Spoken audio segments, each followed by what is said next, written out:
सभी को मेरा praise Lord. Praise the Lord. हम सब खुदावन यीशु मसीह को धन्यवाद देंगे कि उन्होंने हम सबको इतना अच्छा दिन दिया और उनके दिए हुए दिन में हम सब उनकी स्तुति और आराधना करने वाले बन पा रहे हैं। और हम सब खुदावन को ये भी धन्यवाद देंगे कि हमारे झुंड में भाई संदीप को एक नया साल और दिया खुदावन ने।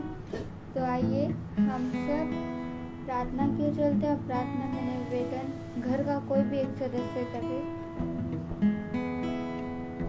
धन्यवाद खुदावन, सुंदर समय के लिए हम आपका धन्यवाद करते हैं और प्रार्थना करते हैं खुदावन कि हम सब जब इस समय एक छोटा झुंड इकट्ठा हुआ है और आपकी स्तुति और महिमा करने वाले हो सक रहे हैं खुदावन, तो आपकी आशीष और कृपा हम सब पर बनी रहे। विशेषकर धन्यवाद देते हैं खुदावन कि आपने जो बीते समय यहाँ से हमारी नंद रूबी गई उसको सही सलामत पहुँचाया खुदावन, इसके लिए आपका धन्यवाद करते हैं।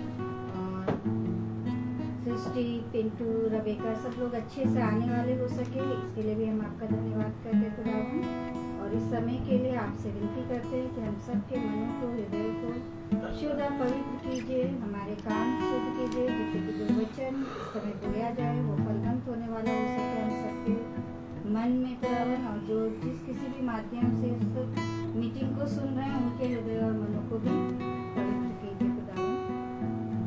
आपकी आशीष कृपा बरकत हम सब पर बनी रहे, हमारे झुंड पर, झुंड के प्रत्येक सदस्य पर बनी रहे। कृपा और विनती आपसे करते हैं खुदावन, आपके पवित्र और मीठे नाम पे मांगते हैं, यीशु मसीह के नाम में मांगते हैं, सुनिए और ग्रहण कीजिए। आमीन आमीन। Praise the Lord. आइए हम सब खुदावन की स्तुति और आराधना के चलते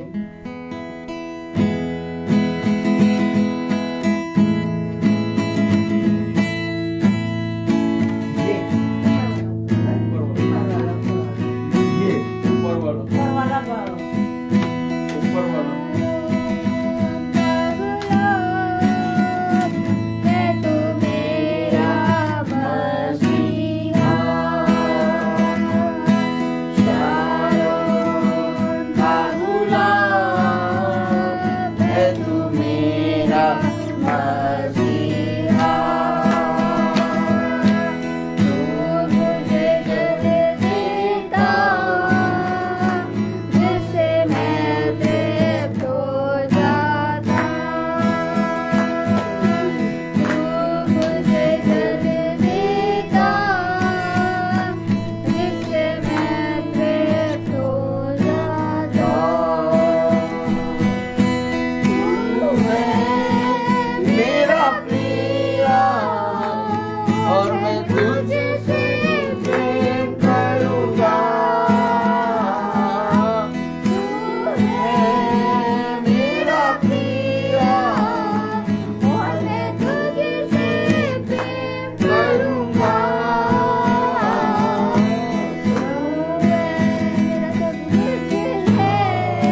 हमारा खुदा।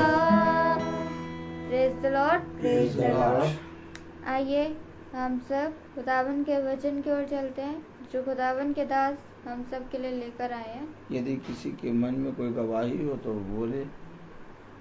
Praise the Lord. Praise the Lord.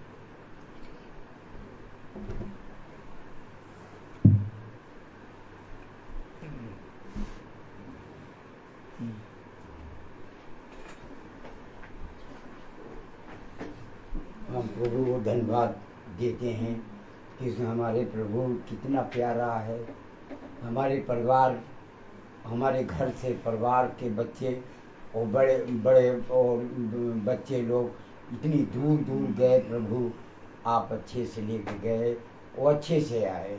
और मेरी बेटी आई थी मेरठ से, प्रभु उसको भी आपने अच्छे से ले आए और अच्छे से पहुंचा दिया। इतनी बड़ी आपका मैं धन्यवाद करता हूँ कि इतना प्यार आप हम लोगों से करते हैं कि हर परेशानी से, दुख से, मुसीबत से, तकलीफ से हम लोगों को बचा के रखते हैं और इस लायक रखते हैं कि हम आपकी संगति में सम्मिलित हो सकते हैं। प्रभु के नाम से मांगते हैं, आमीन। Praise the Lord. Praise the Lord. Hallelujah. Hallelujah.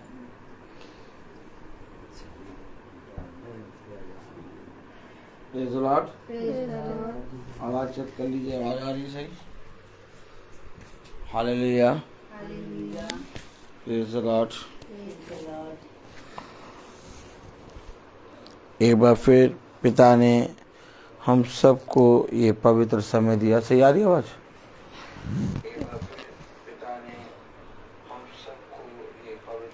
क्योंकि हम जानते हैं कि खुदा बहुत तायत से हमें जीवन देता है। देखिए, वचन हमेशा आहा भरता है, हमेशा बाहें पसारे रहता है और हमेशा हमें एक शब्द देता है। Praise the Lord. और वो एक शब्द इसलिए नहीं देता कि वचन को कुछ चाहिए या वचन के पास कुछ कमी या घटी है। वो एक शब्द इसलिए देता है, वो बाहें इसलिए पसारता है, वो हमारी ओर दृष्टि इसलिए करता है क्योंकि वो जानता है कि एक समय आने वाला है जो बहुत भयानक समय है और उस भयानक समय से हमारी रक्षा हो, हम उस घोर अंधकार में ना जाएं और ना ही दुष्ट की युक्तियों में चलें, बल्कि हम अपने पिता के उस फल की ओर दृष्टि करें जो पिता ने अपने अभिषिक्तों के लिए रखा है, अर्थात अनंत जीवन। तो मेरे प्यारे भाई बहनों, जब एक पिता जानता है कि मेरे पुत्र के लिए वहाँ हानि है तो कभी भी पुत्र को वहाँ नहीं भेजता और पुत्र की ओर दृष्टि लगाए रहता है कि पुत्र वहाँ ना जाने पाए। ठीक इसी तरीके से हमारा स्वर्गीय पिता है जो हमें नहीं चाहता कि हम नाश हों। हम हर एक दिन में पिता के वचन में बढ़ते जाएं। और मेरे प्यारे भाई बहनों, इसके लिए अवश्य है कि हर एक क्षण, हर एक दिन हमें पिता के वचन के निकट आना है। जैसा आप सब जानते हैं कि मैं अभी अलीगढ़ गया था। 2 दिन मैं अलीगढ़ में रहा और खुदा की दया से दोनों दिन मीटिंग हुई वहाँ पर और हमने बहुत बढ़ चढ़ कर पिता की स्तुति आराधना करी और उसके वचन को हमने एक दूसरे के साथ बांटा और बहुत तेरे भाई बहन वचन को सुन के तृप्त हुए और खुदा हमें वहाँ से अच्छे यहाँ लाया। और एक बार फिर से हम अपने लखनऊ में, शहर में, अपने भैया और भाभी के यहाँ वचन प्रचार कर रहे हैं। मेरे प्यारे भाई बहनों, जैसा हम जानते हैं कि शरीर दुर्बल है परंतु आत्मा तैयार है। अभी मैं 2 बजे तक आया था और फिर मैं बैंक के काम के लिए निकल गया और वो काम पूरा हो गया है खुदा की दया से। और अब मैं मीटिंग का लिए तैयार खड़ा हूँ और जब मैं खड़ा हूँ तो मुझे ऐसा लग रहा है कि ट्रेन चल रही है। Praise the Lord. और पिता हमें बहुत आयत से बल दे रहा है वचन में स्थिर करने के लिए। मम्मी थोड़ा सा इधर आके आप और आ जाएंगी तो अच्छा रहेगा। Praise the Lord. आइए और आ जाइए, इधर उधर रहिए। हाँ, टिक लेके ना बैठिए। Praise the Lord. हालेलुया। तो वचन हमें सारी बातों के विषय में बताता है और क्यों आखिर वचन को सुनना, वचन को जानना हमारे जीवन के लिए अनिवार्य है। ये इसलिए क्योंकि वचन जीवन है और जो कोई जीवन की इच्छा रखता है वो मेरे पास आएगा। Praise the Lord. तो आइए हम वचन को आदर और महिमा देने के लिए अपने स्थानों पे खड़े होंगे और हम निकालेंगे पहला यूहन्ना उसका दूसरा अध्याय। पहला यूहन्ना उसका दूसरा अध्याय। Praise the Lord. और उसकी 19वीं आयत। पहला यूहन्ना उसका दूसरा अध्याय उसकी 19वीं आयत हम सब एक साथ पढ़ेंगे। कलाम में लिखा है, वे निकले तो हम ही में से, पर हम में के थे नहीं, क्योंकि यदि वे हम में के होते तो हमारे साथ रहते, पर निकल इसलिए गए कि यह प्रकट हो कि वे सब हम में के नहीं हैं। खुदावन का वचन जो कि पवित्र है, इस पवित्र वचन को खुदा हम निकम्मों को समझने और उस पर चलने की सामर्थ प्रदान करे। आमीन। हम सब अपने स्थानों पर बैठ जाएं। Praise the Lord. निकल गए, निकले हम ही में से थे, लेकिन वे हम में के थे नहीं। Praise the Lord. इसलिए वे निकल गए। देखिए मेरे प्यारे भाई बहनों, आखिर मैं आप लोगों से बार बार क्यों कहता हूं कि ये प्रतिदिन की प्रार्थना मेरे और आपके जीवन के लिए क्यों आवश्यक है। हम अभी समझ नहीं पा रहे हैं कि वचन हमारे जीवन के लिए कितना अनिवार्य है। यही कारण है कि आज भी हम अपने जीवन में तमाम किस्म की चीज़ों को स्थान देते हैं, परंतु हमारे जीवनों में वचन के लिए कोई स्थान नहीं है। जिस दिन आपके जीवन में, आपके जहन में वचन के लिए स्थान आएगा और जिस दिन आप अपने जीवन से वचन को समय देंगे, उसका आदर करेंगे, उसके प्रति परिश्रम करेंगे, तब वचन के द्वारा आप पर यह बात प्रकट की जाएगी कि तुमने इस पृथ्वी पर कितनी बुद्धिमानी का काम किया है। Praise the Lord. हालेलुया। क्या स्प्रे कर दिया आपने। Praise the Lord.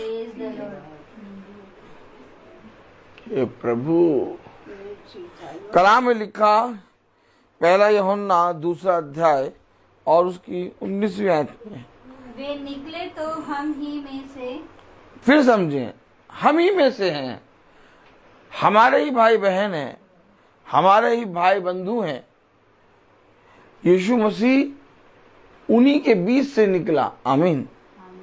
यीशु मसीह जब पृथ्वी पर आया तो वही लोग जिन्होंने यीशु मसीह का इनकार किया वे ही निकले थे यीशु मसीह में से। आमीन। किसी और ने नहीं, बल्कि उसके अपनों ने उसका इनकार किया। समझें, जैसे उस समय हुआ वैसे आज भी होगा। क्यों होगा? क्योंकि कलाम बताता, वचन बताता, देखो जब तुम मेरे वचन को लेकर कहीं जाते हो और जब मेरे वचन को ले जाकर कहीं पर बोलते हो तो मैं जानता हूं कि वे मेरे वचन को ग्रहण नहीं करेंगे, लेकिन मैंने तुमसे कहा जाओ और जाकर जैसे मैंने तुमसे कहा है वैसा करो। क्योंकि ऐसा ही करने से तू और तेरा घराना उद्धार पाएगा। भला कोई ग्रहण करे या ना करे, लेकिन तू अपने कामों को पूरा कर, तब तू अपने प्रभु की ओर से एक बड़ा प्रतिफल पाएगा। आमीन। मेरे प्यारे भाई बहनों, जब हम अपने जीवन से पिता के वचन का बखान करते हैं और पिता के पवित्र वचन का सेत में प्रचार करते हैं, तो बहुत तेरे लोग उसके पवित्र वचन को ग्रहण नहीं करते, बहुत तेरे लोग उसकी निंदा करते, बहुत तेरे लोग बातें बनाते हैं। लेकिन उसका काम करने के कारण और वो सेवा जो मेरे जीवन में पिता ने रखी है, उसके कारण मेरा जीवन बचता है। आप समझें, आज लोग कहते हैं कि मैं पिता के वचन को ले जाके प्रचार करता हूँ और मैं पिता के वचन को बार बार बताता हूँ, लेकिन लोग विश्वास नहीं करते। जैसा यिर्मयाह ने कहा कि मैं दिन भर हंसी का ठड्डा बन गया हूँ, क्योंकि तेरा वचन मेरे लिए एक हंसी का पात्र बन गया है। लोग विश्वास नहीं करते जो मैं कहता हूँ। क्यों? क्योंकि मेरे प्यारे भाई बहनों, पिता का वचन कह रहा है वे निकले हम ही में से हैं। क्या कह रहा? पहला यूहन्ना उसका 2 अध्याय और उसकी 19वीं आयत में क्या लिखा? वे निकले तो हम ही में से, वे निकले तो हम ही में से, पर हम में के थे नहीं। अब ये हम नहीं पहचान सकते ना। आप वचन से तो पढ़ लिया आपने कि हम में के थे नहीं, लेकिन आप किसी के जीवन से कैसे पढ़ेंगे? आप मुझे बताइए, आपने वचन में पढ़ा कि निकले हम ही में से, लेकिन हम में के थे नहीं। हमें अब ये कौन है जो हम में का नहीं है? ये कौन है जो हम में से निकले हैं? आप वचन की पुस्तक तो पढ़ सकते हैं, लेकिन आप जीवन को नहीं पढ़ सकते। कलाम कहता, वचन कहता, देखो बहुत ध्यान से सुनो, हर एक मनुष्य अपने मन की बातों को जानता है, अर्थात एक मनुष्य के मन की बात मनुष्य के अंदर की आत्मा जानती है और उसके सिवाय कोई नहीं जानता। ठीक इसी तरीके से पिता के वचन की बात पिता के आत्मा जानती है, उसके सिवा कोई नहीं जानता। तो पिता जानता है जीवन को पढ़ना। मैं तुम्हारा न्याय कैसे करने लगूं और मैं तुम्हारे बारे में दोष कैसे लगाने लगूं कि तुम यीशु मसीह को नहीं जानते, तुम यीशु मसीह से प्यार नहीं करते, तुम यीशु मसीह का वचन नहीं पढ़ते, तुम यीशु मसीह के वचन को सुनते नहीं। मैं ऐसा क्यों कहूं? देखो बहुत ध्यान से सुनो, हम किसी का न्याय नहीं कर सकते। इसलिए हम किसी का न्याय नहीं कर सकते क्योंकि मुझे अपना खुद का न्याय नहीं मालूम कि क्या होगा। आमीन। तो जब मैं अपने आप का न्याय नहीं जानता तो मैं किसी दूसरे का न्याय कैसे करूंगा? यही बात भाई पौलुस ने कही, मैं प्रचारकों में प्रेरितों में प्रेरित कहलाने के योग्य नहीं। मैं प्रचारकों में सबसे छोटा हूं, मैं तो प्रेरित कराने के योग्य भी नहीं। क्यों? क्योंकि मैं नहीं जानता कि जिस निशानी की ओर मैं दौड़ रहा हूं या जिस लक्ष्य की ओर दौड़ रहा हूं उसमें सफल होऊंगा भी कि नहीं। लेकिन हाँ, मैं एक निशानी की ओर दौड़ रहा हूं। आमीन। हमेशा याद रखो मेरे प्यारे भाई बहनों, जब हम वचन से पढ़ते हैं ना, तो वचन से पढ़ने के बाद हम कभी भी मेरे प्यारे भाई बहनों अपने जीवन में उसको ग्रहण नहीं करते।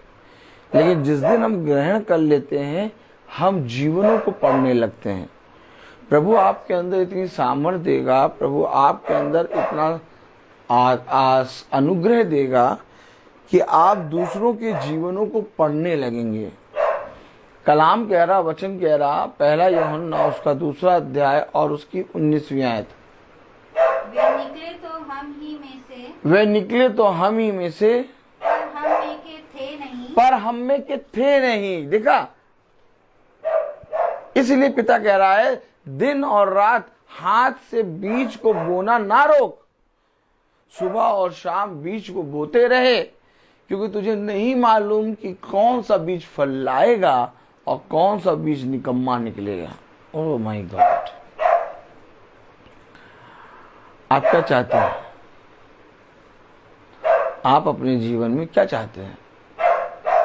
अगर आप अपने जीवन में सच में अनंत जीवन चाहते हैं तो अब आपको पिता की ओर दृष्टि करनी होगी। क्योंकि पिता की ओर दृष्टि इसलिए करनी होगी क्योंकि पिता आपको बताएगा कि वे मेरे वचन को सुनकर उसका इनकार क्यों करते हैं। आप नहीं जान पाएंगे कि वे पिता के वचन को सुनकर उसका इनकार क्यों करते हैं। Praise the Lord, hallelujah, hallelujah. कलाम में लिखा, वे निकले तो हम ही में से हैं पर हम में के थे नहीं, क्योंकि यदि वे हम में के होते, देखिए यार, यदि वे हम में के होते, क्या यदि वो हम में के होते, सच में हम में के होते। लोग कहते हैं हम तुम्हारे साथ हैं, हम तुम्हारे साथ हैं, हम तुम्हारे साथ हैं, लेकिन जब वक्त आता है तब पता चलता है कौन हमारे साथ है और कौन हमारे साथ नहीं। ठीक इसी तरीके से मसीह का वचन है। लोग आराधनालय में आराधना एक साथ करते हैं, लोग वचन को बैठकर सुनते एक साथ हैं, लोग वचन को पढ़ते एक साथ हैं, लेकिन जो अंत समय तक बना रहता है वही पिता की दृष्टि में बड़ा है। और अंत समय तक कौन बना रहता है? वो अंत समय तक बना रहता है जो सच में खुदा में से निकला है। कलाम में लिखा, वचन में लिखा, 19वीं आयत पढ़ें। वे निकले तो हम ही में से थे पर हम में के थे नहीं, क्योंकि यदि हम में के होते तो हमारे साथ रहते। ये देखिए, अगर सच में ये हम में के होते तो हमारे साथ रहते। तो साथ रहना कितना अनिवार्य है। वे प्रतिदिन इकट्ठा क्यों होते थे? वे प्रतिदिन एक दूसरे के साथ संगति क्यों करते थे? आदम और हव्वा का एक साथ रहना क्यों पिता ने कहा कि जरूरी है?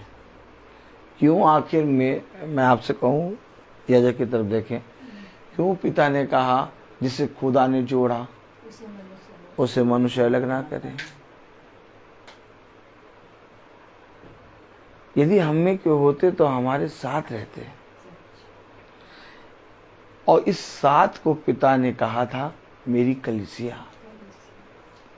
आदम और हव्वा एक साथ रहते थे और यही पिता की सच्ची कलीसिया थी। लेकिन जब वे अलग हो गए तब उनसे पाप हो गया और खुदा ने साफ कह दिया था जिसे खुदा ने जोड़ा उसे मनुष्य अलग ना करे। कैसे पता चलेगा कि हमें और आपको खुदा ने जोड़ा है? कैसे पता चलेगा कि हम और आप अपने पिता की संतान हैं? जब तक हम इकट्ठा नहीं होंगे, जब तक हम संगति में नहीं चलेंगे, जब तक हम वचन को सुनेंगे नहीं, तब तक कोई भी जना मनुष्य जान नहीं पाएगा कि ये पिता के वचन में स्थिर है। अब आप मुझे बताइए, जब हम मीटिंग में चलते हैं, हम लोग मीटिंग घर घर जाके करते हैं और प्रभु के वचन का प्रचार करते हैं, तो एक छोटा झुंड अपने आप तैयार हो गया है। अब सब जानते हैं कि ये प्रतिदिन की प्रार्थना सुनते हैं, सब जानते हैं कि ये भवन जाते हैं, सब जानते हैं कि ये एक छोटा झुंड है इनका जो निरंतर रोज प्रतिदिन 5 बजे प्रार्थना करता है। कैसे जाने?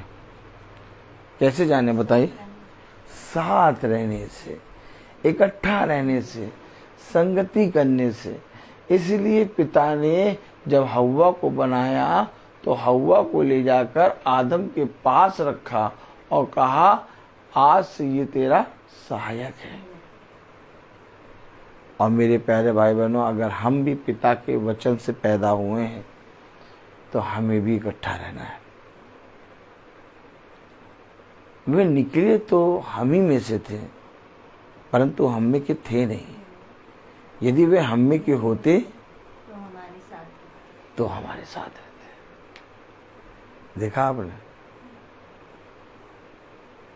तो जब निकले हम में से थे तो अलग किसने करा? हेलो, जब निकले हम में से थे तो अलग किसने करा?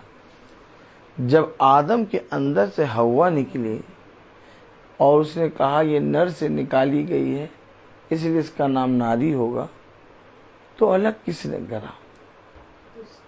यही बातें हैं जो वचन हमें प्रतिदिन चलने के कारण सिखाता है। किसने अलग करा? तब कलाम में लिखा 1 यूहन्ना उसका 2 अध्याय और उसकी 18वीं आयत में क्या लिखा? हे लड़कों यह अंतिम समय है। अरे अंतिम समय, कौन सा समय?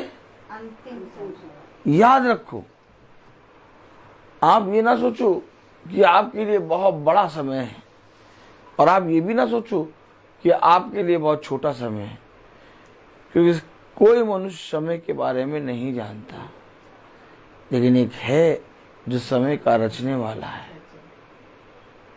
कलाम कह रहा तुम हर एक पल हर एक दिन ये समझ के जियो कि ये मेरे जीवन का अंतिम समय है, तभी तुम पिता के भय में चल पाओगे और तभी तुम इस पृथ्वी पर मनुष्य के साथ संगति करने से अच्छा पिता की संगति में एक डेवड़ी पर खड़े रहना उत्तम है। क्या कह रहा कलाम? 18वीं आयत में, 1 यूहन्ना 2 अध्याय और 18वीं आयत। हे लड़कों यह अंतिम समय है। हे लड़कों ये अंतिम समय है। और जैसा तुमने सुना है कि मसीह का विरोधी आने वाला है। ये विरोधी जब ये हम में से निकले तो अलग किसने करा? विरोधी। और ये विरोधी बहुत अच्छे रूप में आएगा। खुदा ने कभी भी मनुष्य को अलग नहीं किया। कुछ फरीसी यहूदी शास्त्री आ गए और मूसा से कहने लगे और प्रभु के शिष्यों से कहने लगे, क्या पत्नी को छोड़ना उचित है? तो पिता के अभिषिक्त ने कहा कि पत्नी को छोड़ना उचित नहीं है। तब वे कहने लगे, परंतु मूसा ने तो कहा है कि तुम अपनी पत्नी से अलग रह सकते हो। तब उस शिष्य ने कहा, अभिषिक्त ने कहा, मूसा ने ये आज्ञा तुम्हें नहीं दी, क्योंकि शुरू से आज्ञा थी जिससे खुदा ने जोड़ा उसे मनुष्य अलग ना करे, लेकिन तुम्हारे मन की कठोरता के कारण, क्या? तुम्हारे मन की कठोरता के कारण ये आज्ञा मूसा ने तुम्हें दी। लेकिन प्रभु का वचन कभी भी जिसे जोड़ा उसे अलग नहीं करना चाहता। देखिए, तो जब प्रभु का वचन अलग नहीं करना चाहता तो ये कौन है जो अलग करता है? जिस दिन मैंने ये बातों को समझ लिया, उस दिन हम सांप के फन को अपनी एड़ी के नीचे रख के चलेंगे। आप हमेशा याद रखिए, एक धर्मी मनुष्य धर्मी तब बनता है जब वो दुष्टों की नहीं सुनता। हव्वा ने दुष्ट की सुनी थी, इस कारण हव्वा पाप में गिर गई। आज भी बहुत से धर्मी मनुष्य दुष्टों की सुनने लगते हैं और वहीं पर वे अपना धैर्य और अपना धीरज खो बैठते हैं। हमेशा याद रखो, एक बहुत अच्छा धर्मी मनुष्य जो पिता की सारी आज्ञाओं को पूरा करता, पिता के लिखे हुए वचन को अपने हृदय रूपी पट्टियों पर लिख कर चलता और हमेशा पिता ने जैसा कहा वैसा करने में चौकसी करता है। लेकिन अचानक क्या होता है, वो धर्मी मनुष्य दुष्ट की सुनने लगता है, और जब वो धर्मी मनुष्य दुष्ट की सुनता है तो धर्मी मनुष्य दुष्ट की सुनने के कारण अपना धर्म के मार्ग से भटक जाता है। इसीलिए पिता ने कहा वे तुम्हारी निंदा करेंगे, वे तुम्हारे विरोध में बोलेंगे, यहाँ तक कि वो तुम्हारे प्राणों की हानि भी कर देंगे, परंतु तब भी तुम उनसे भयभीत ना होना और ना ही उनसे डरना और ना ही तुम उनकी सुनना, क्योंकि देखो उनसे छुड़ाने के लिए मैं तुम्हारे साथ खड़ा हूँगा। एक बार और समझें, आप और मैं जानते हैं, याजक की तरफ देखें, आप और मैं जानते हैं कि खुदा ने हमेशा हमें एक दूसरे के समीप रखने के लिए, एक दूसरे के साथ इकट्ठा रहने के लिए, एक दूसरे का संगति करने के लिए कहा है। और पिता ने कहा जब अंत के समय को आते हुए देखो तो मेरी संगति में और एक हो लेना। क्यों वो संगति को, क्यों वो इकट्ठा रहने को, क्यों वो एकजुट रहने के लिए कहता है? देखिए, जब पिंतेकुस्त के दिन पे 120 इकट्ठा थे तब पिता ने अपना आत्मा वहां उंडेला। कलाम में लिखा प्रेरितों उसका 2 अध्याय और उसकी 2 आयत में क्या लिखा? प्रेरितों 2:2 में। देखिए, खुदा कभी भी मनुष्य को अलग नहीं करना चाहता। खुदा मनुष्य को बहुत तायत से बढ़ाना चाहता है। तो ये कौन है जो हमें अलग करने की कोशिश करता है? कलाम में लिखा प्रेरितों 2:2 में, और एकाएक आकाश से एक बड़ी आंधी की सी सनसनाहट का शब्द सुना हुआ और उससे सारा घर जहाँ वे बैठे थे गूंज गया और उन्हें आग की सी जीभें फटती हुई दिखाई दी और उनमें से हर एक पर 8 ठहरी। प्रेरितों 2:1। जब पेंतुकुस्त का दिन आया तो वे सब एक जगह इकट्ठे थे। ये देखिए, और कब आया पिता? जब वो इकट्ठा थे। कब आया यीशु मसीह उस बाड़े में? जब उसके शिष्य एक साथ इकट्ठा थे। थोमा नहीं था क्या? थोमा नहीं था, लेकिन 12 शिष्यों में 11 शिष्य एक साथ थे। वचन को समझे। पिता हमेशा चाहता है कि हम सब एक संगति में इकट्ठा रहें, लेकिन आज मसीह विरोधी उसका केवल एक टारगेट है कि वो आपको वचन में इकट्ठा नहीं होने देता। आप जब सोचते हैं कि मैं वचन को सुनूंगा, आप जब सोचते हैं मैं भवन आऊंगा, आप जब सोचते हैं मैं मीटिंग में बैठूंगा, कुछ ना कुछ ऐसा आएगा कि वो आपको आने नहीं देगा। और जब अगर आप नहीं आ पाते तो आप समझिए आपके जीवन से खुदा नहीं बल्कि वही विरोधी जीत रहा है। और जब आप उस विरोधी को अपनी एड़ी के नीचे रख के चलते हैं और मसीह के ठहराए हुए स्थान पर पहुंचते हैं तो आप अपने जीवन से यीशु मसीह को विजय प्राप्त कराते हैं, जयवंत बनाते हैं। यीशु मसीह आपके स्वयं के जीवन से जीत प्राप्त करता है। हमेशा याद रखना, यीशु मसीह तो जयवंत खुदा है। हमेशा याद रखना, यीशु मसीह तो जिंदा खुदा है, लेकिन वो आपके जीवन में जिंदा है कि नहीं? वो आपके जीवन में उसने जय प्राप्त करी है कि नहीं? और इसको कोई दूसरा मनुष्य जय नहीं प्राप्त कराएगा।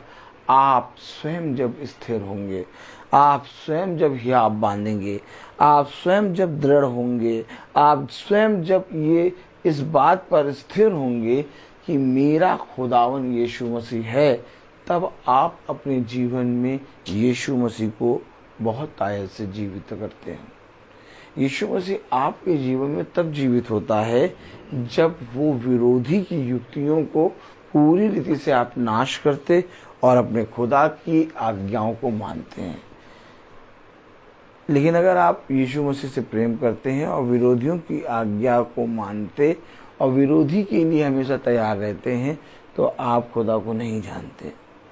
कलाम में लिखा, वचन में लिखा, प्रेरितों 2:1 में, जब पेंतुकुस्त का दिन आया तो वे सब एक जगह इकट्ठे थे। तो वे सब एक जगह इकट्ठा थे। पहला यूहन्ना उसका 2 अध्याय और उसकी 18वीं आयत।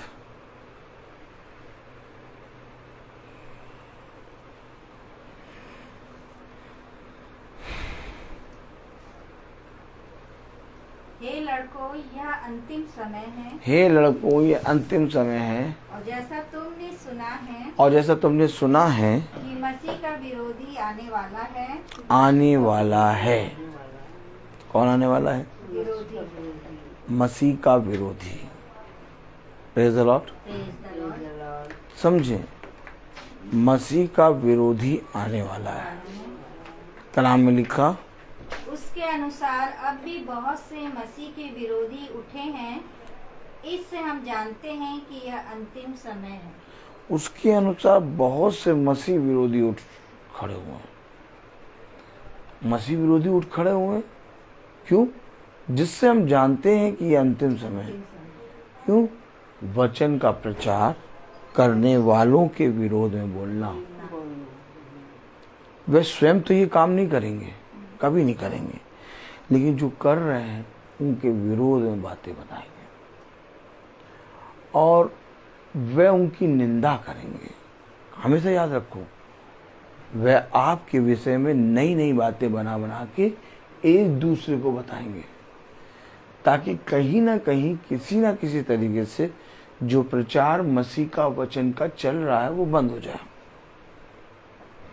मसीह के विरोध में बहुत से, लिखा, बहुत से विरोधी उठ खड़े होंगे, उठे हैं, और इससे हम जानते हैं कि अंतिम समय है।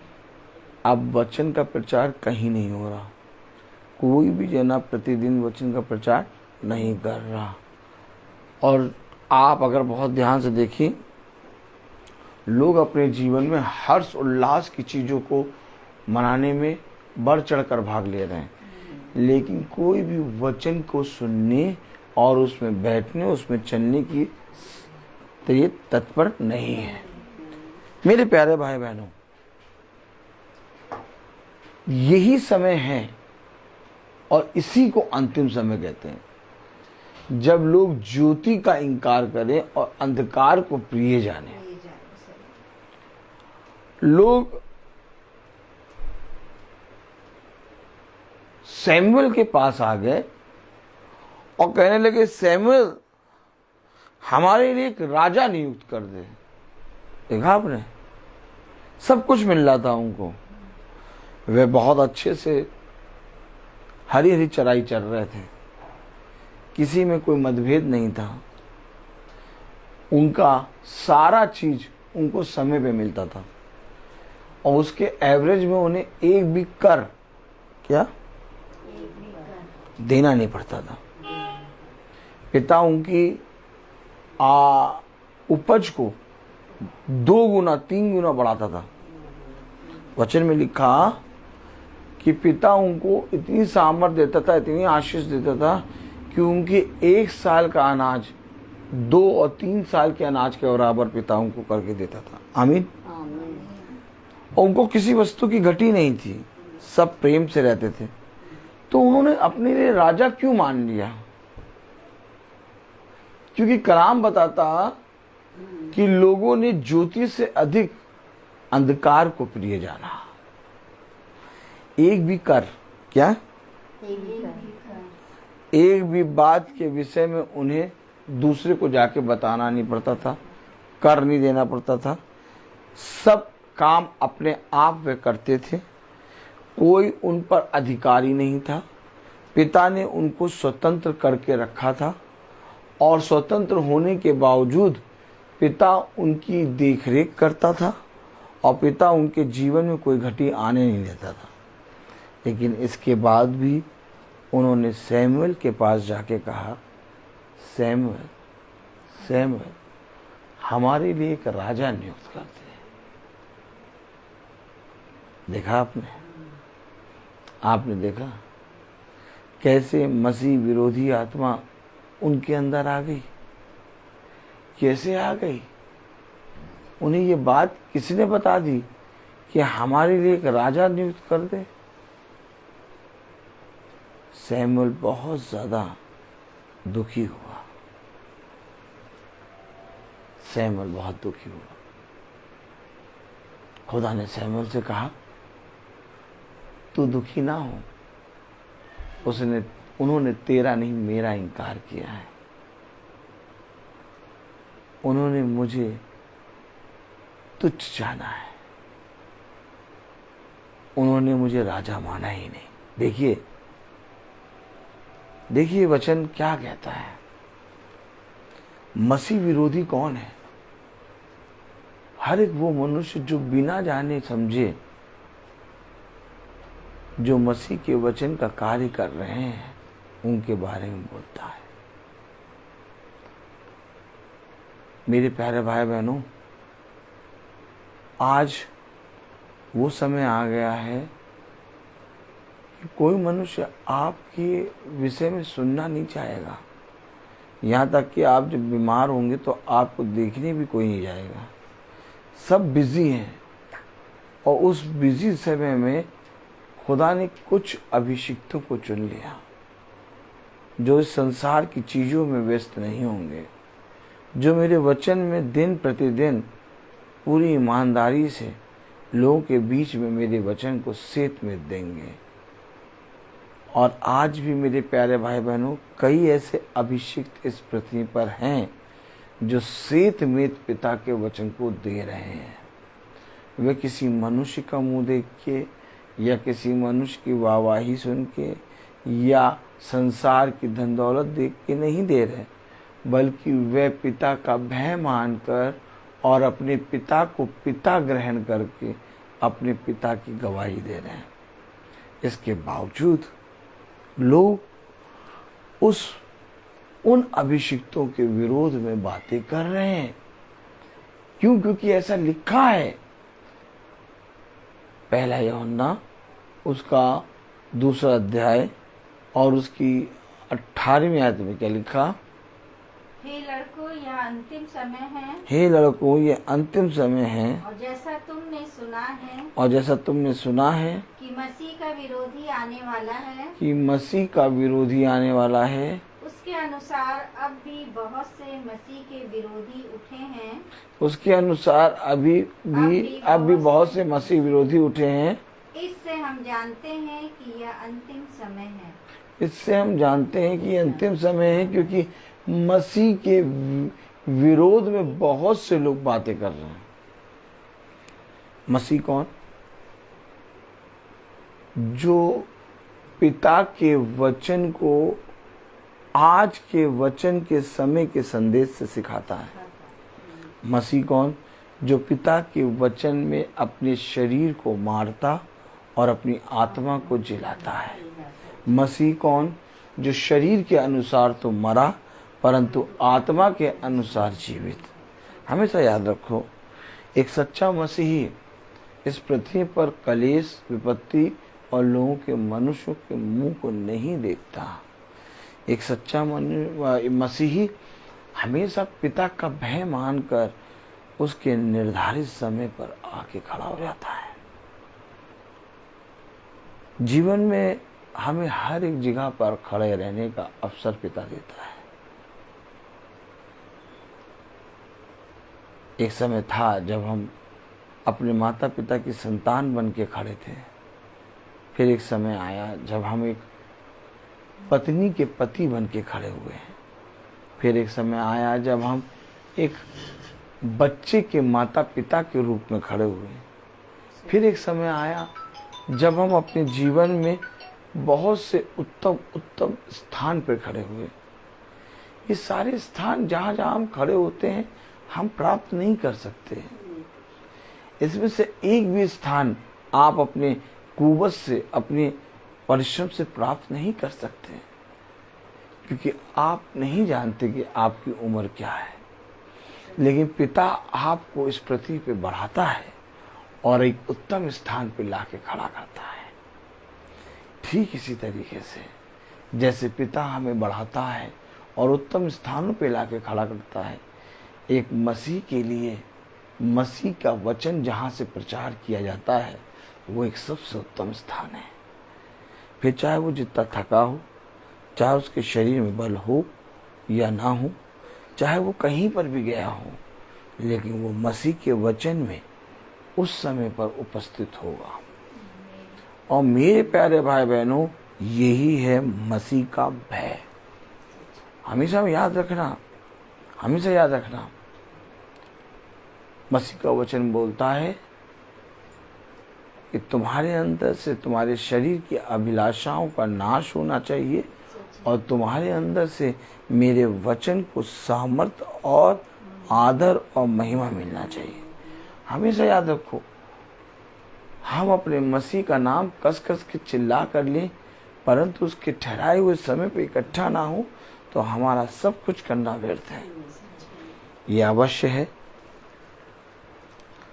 कि उसकी भीड़ें उसका शब्द सुनकर एक ही समय पर इकट्ठा हो जाती हैं। हो सकता है उस समय भेड़ें बहुत हरी हरी चराई चर रही हों, हो सकता है उस समय भेड़ें बहुत भूखी हों और अभी अभी चराई चर रही हों, लेकिन वो अपनी हरी हरी चराइयों को छोड़कर अपने बहते हुए जल को, थामे हुए जल को पानी ना पीकर वो अपने चरवाहे के शब्द को सुनकर उसके पीछे आ जाती है, क्योंकि वो जानती है कि भला मैं अभी हरे हरे भोजन को, चराई को छोड़ रही हूँ, लेकिन मेरा चरवाहा मुझे जीवन भर हरी चराई चराएगा। हमेशा याद रखिए, कोई नहीं इकट्ठा होता। आप एक छड़ी लेकर हकाते भी रहेंगे तब भी कोई इकट्ठा नहीं होगा। एक शब्द से जब हम इकट्ठा होते हैं ना, तो इससे लोग कहते हैं ये मसीह है। हमें छड़ी लेके हकाने वाला नहीं, हमें शब्द के द्वारा इकट्ठा होने वाला मसीह चाहिए।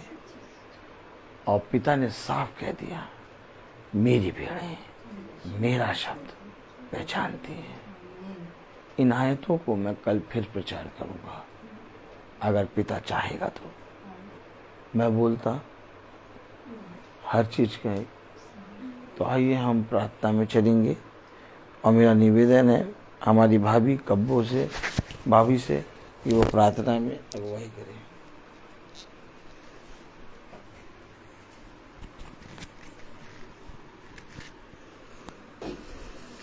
हम सब प्रार्थना में चलेंगे। धन्यवाद देते हैं खुदावन इन सुंदर वचनों के लिए। आपके पवित्र वचन हमारे हृदयों में, हमारे मनों में फलवंत होने वाले हो सके खुदावन। हम सब आपका शब्द पहचानने वाले बन सके खुदावन, और समय पे इकट्ठे होकर के एक साथ वचनों को सुनकर उस पर चलने वाले हो सके। इसके लिए खुदावन आपसे प्रार्थना करते हैं, जब ये वचन बोले गए हैं तो हम अपने तक सीमित ना रखें खुदावन, इन वचनों को बांटने और बोने वाले हो सकें। सच में खुदा, जिस प्रकार याजक ने बताया कि दिन रात वचन बोने का काम करते रहो, ये आयत खुदा हमारे जीवन से लोगों के जीवन में होने वाली हो सके खुदा। इसके लिए आपसे प्रार्थना करते हैं, हम दिन रात आपके वचनों को बोने वाले हो सके और लोगों में फलवंत करने वाले हो सकें। इस प्रार्थना को आपके प्यारे मसीह यीशु मसीह के नाम में मांगते हैं, सुनिए और ग्रहण कीजिए। आमीन। हे हमारे पिता जो स्वर्ग में है, तेरा नाम पवित्र माना जाए, तेरा राज्य आए, तेरी इच्छा जैसे स्वर्ग में है वैसे इस पृथ्वी पर भी पूरी हो। हमारा प्रतिदिन का आहार हमें दे, और हमारे अपराध हमें क्षमा कर, जैसे हम भी अपने अपराधियों को क्षमा करते हैं, और हमें परीक्षा में न डाल, परंतु बुराई से बचा। जलाल हमेशा है आपका ही है। आमीन। अब हमारे खुदावन यीशु मसीह का आत्मा हम सब के साथ अब से लेकर अनंत जीवन तक बना रहे। आमीन। धन्यवाद धन्यवाद धन्यवाद, सारी आशीषों के सोते धन्यवाद धन्यवाद धन्यवाद धन्यवाद, सारी आशीष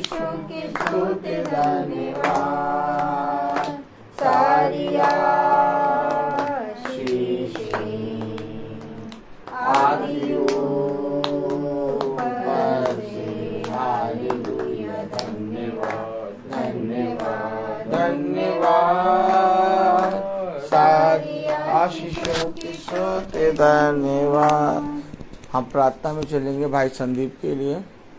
धन्यवाद प्यारे खुदावन, भाई संदीप के लिए हम आपको देते हैं जिन्होंने अपने जन्मदिन को प्यारे प्रभु आपके सम्मुख रखा और उन्होंने कहा कि हमारे लिए इस महासभा में प्रार्थना हो, क्योंकि मेरा आज जन्मदिन है और वो चाहते हैं कि पिता का आत्मा बल के द्वारा उनके ऊपर उतरे और उनके सारे कामों को आशीषित करे। पिता जिस रीति से आज तक आपने भाई संदीप को हष्ट पुष्ट रखा, वैसे ही आने वाले समय में और बहुत आयत का जीवन दे, उन्हें एक अच्छा जीवन साथी मिले और वे जितने कामों में हाथ लगाते हैं वे सारे काम 100 गुना आशीष का कारण बने। उन्हें अच्छा स्वास्थ्य दे, उनके घराने को अपने बलवंत दाहिने हाथ के नीचे दीनतापूर्वक बनाए रख प्यारे प्रभु। हर साल वो इसी रीति से तेरे वचन को आदर और महिमा देने पाएं और धन्यवाद के साथ अपने जन्म के दिन को लेकर तेरे पास आने पाएं। इस प्रार्थना को हम आपके प्यारे नाम पवित्र नाम यीशु मसीह के नाम से मांगते हैं, सुनिए ग्रहण कीजिए, आमीन। Praise the Lord. सब भाई बहनों को सूचित किया जाता है कि कल की प्रार्थना शाम को 5 बजे होगी। कहाँ होगी मुझे नहीं मालूम, लेकिन तंबू लगेगा जरूर। Praise the Lord, hallelujah. सबको मेरा बेटा praise the Lord. Praise the Lord बेटा।